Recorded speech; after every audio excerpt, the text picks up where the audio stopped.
race is not good. కాబట్టి ఆమె యొక్క జాతి మంచి జాతి కాదు.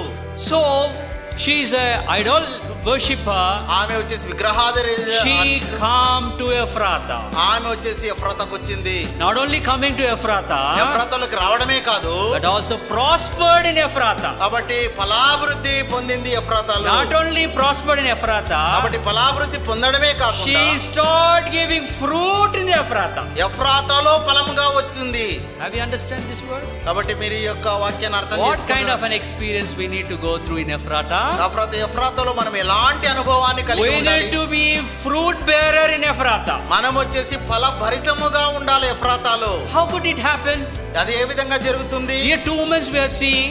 మనం ఇద్దరు స్త్రీల గురించి One is చూస్తాము. of Rahel we are seeing. మనం రాహేల్ చూసాము. She is little far distance. కాబట్టి ఆమె కొద్ది దూరంలోనే ఆగిపోయింది. When you see Ruth we are seeing here. మనం రూతుని ఇక్కడ చూస్తున్నాము.